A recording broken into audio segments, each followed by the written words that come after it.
warahmatullahi wabarakatuh. Perkenalkan, nama saya Muhammad Iksan Setiandi, Prodi Administrasi Bisnis semester 1 kelas 1A dengan NIM 2330811034. Saya di sini akan memaparkan atau mempresentasikan apa itu Indonesia memiliki ideologi.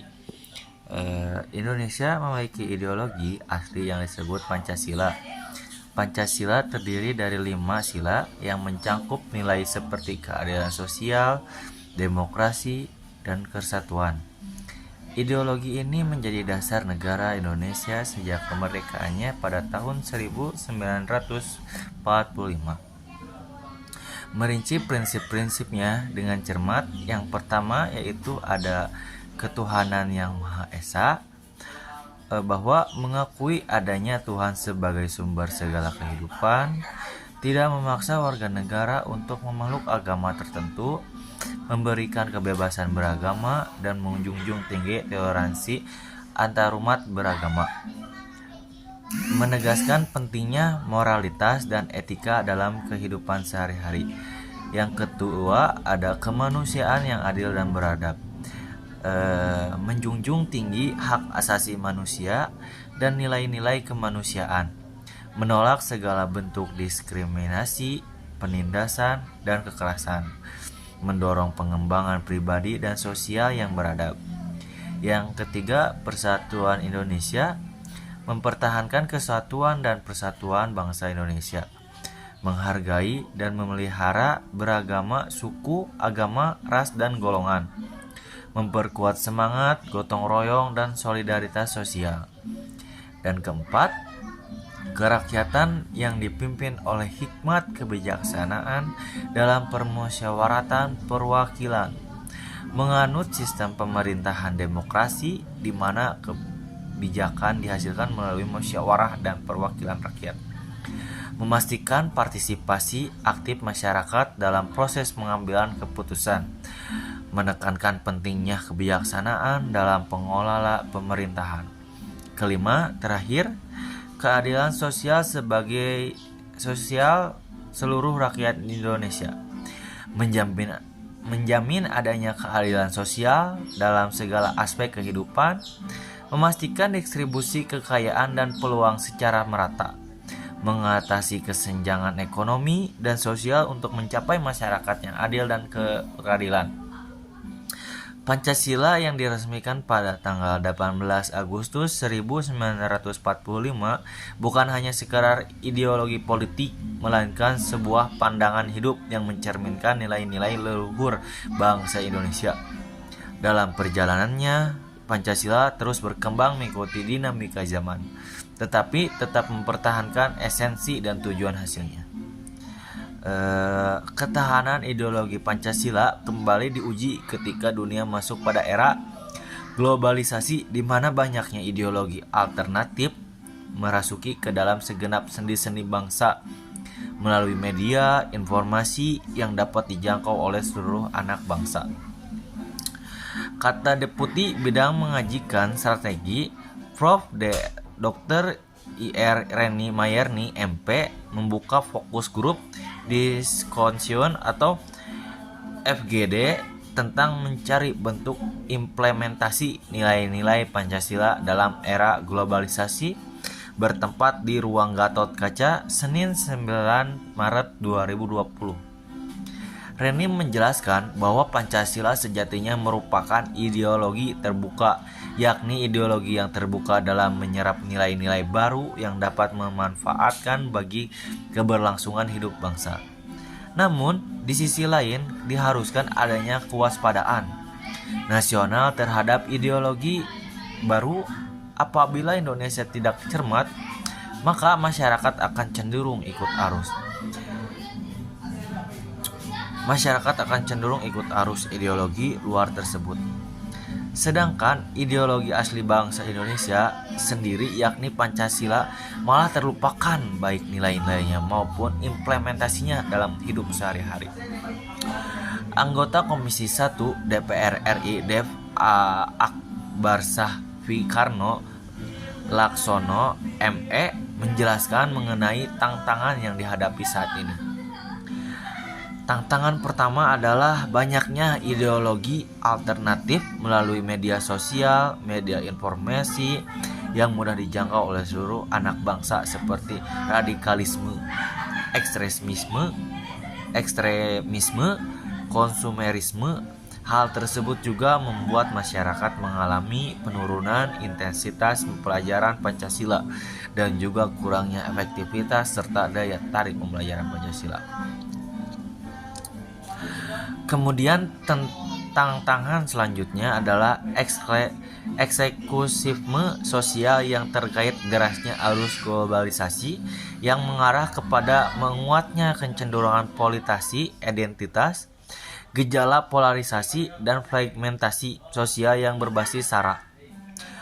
Bonus demokrasi yang akan segera dinikmati bangsa Indonesia juga menjadi tantangan tersendiri untuk menanamkan nilai-nilai Pancasila kepada generasi muda di tangan arus globalisasi. Pada kesempatan tersebut, David juga memberikan rekomendasi implementasi nilai-nilai Pancasila di era globalisasi. Pertama, dengan memanfaatkan kemajuan teknologi yang menarik bagi generasi muda dan masyarakat. Rekomendasi selanjutnya adalah membumikan nilai-nilai Pancasila melalui pendidikan dan atau pembelajaran berkesinambungan dan berkelanjutan di semua lini di wilayah. Oleh karena itu, Dev menganggap perlu ada kurikulum di satuan pendidikan dan perguruan tinggi, yaitu pendidikan Pancasila yang berdiri pendidikan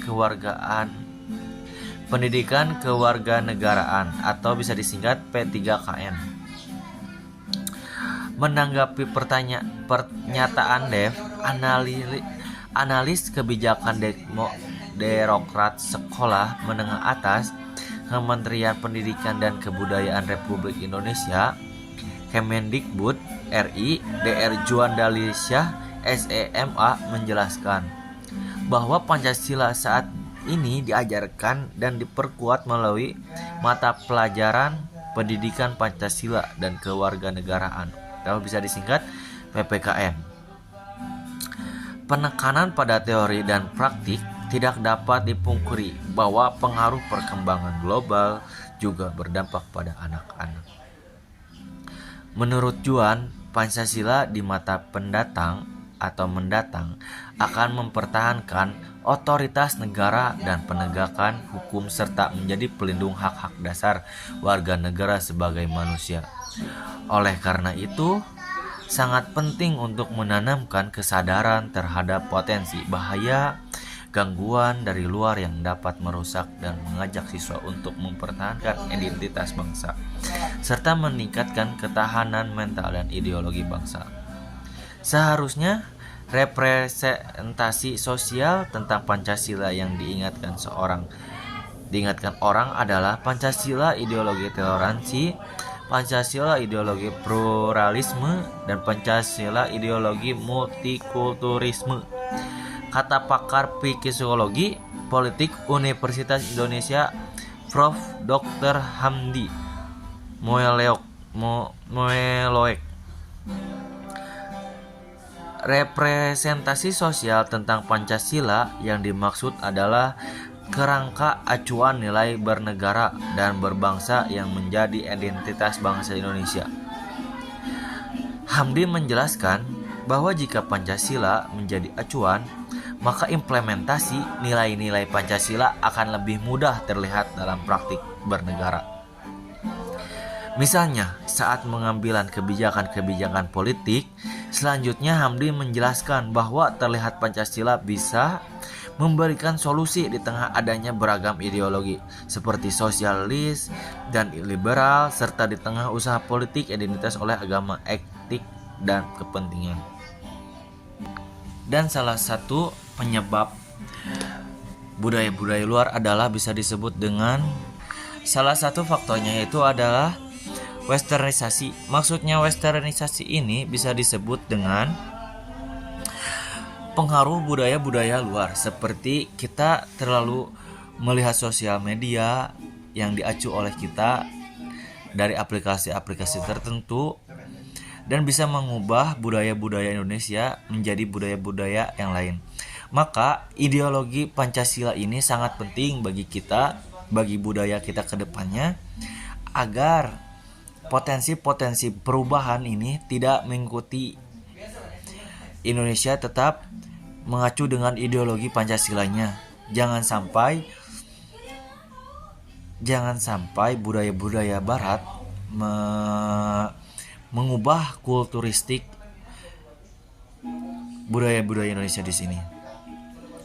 Sekian dari saya, Muhammad Iksan Setiandi. Mohon maaf apabila ada kata yang tidak pantas untuk disampaikan, dan apabila penjelasan yang saya kurang jelas, mohon maaf. Sekian dari saya.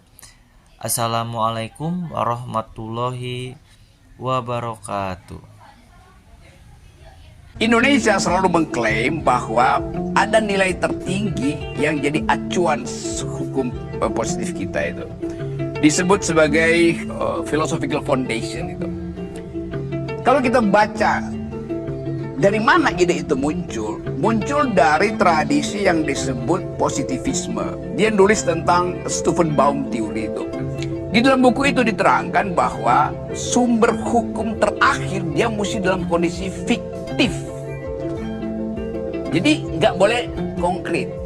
Sekarang Indonesia mengambil resiko dengan mengatakan Pancasila itu adalah sumber hukum tertinggi mengikuti teori Stephen Baum ini. Nah kalau kita konsisten, lo yang bikin teori itu bilang sumber hukum tertinggi itu nggak boleh dirumuskan. Dia harus abstrak supaya dia jadi shaping ideas aja tuh. Menjadi ide penuntun. Kalau idenya konkret, nanti orang bingung. Berarti nanti tafsirnya beda-beda tuh. Jadi biarkan sumber hukum itu abstrak. Sekarang kalau Pancasila disebut sebagai sumber hukum tertinggi, nah Pancasila itu konkret. Ada tanggal lahirnya, silanya ada 5. Jadi secara teoritis salah menyebut Pancasila itu sumber hukum. Apalagi sekarang disebut Pancasila ideologi negara. Di mana di dalam konstitusi kita disebut Pancasila ideologi negara? Dalam seluruh dokumen negara kita nggak ada. Yang ada Soekarno bilang Pancasila itu adalah falsafah negara, bukan ideologi. Pak Harto bahkan bilang Pancasila adalah asas tunggal, bukan ideologi. Tiba-tiba Jokowi bilang itu ideologi, konsekuensinya panjang. Di mana di dunia ini negara yang berideologi? Nggak ada. Yang ada lo fasisme itu ideologi. Yang berideologi sekarang tinggal Korea Utara, komunisme tuh. Jadi nggak boleh disebut Pancasila itu ideologi negara. Dia boleh kita sebut kesepakatan bersama untuk menuntun Indonesia.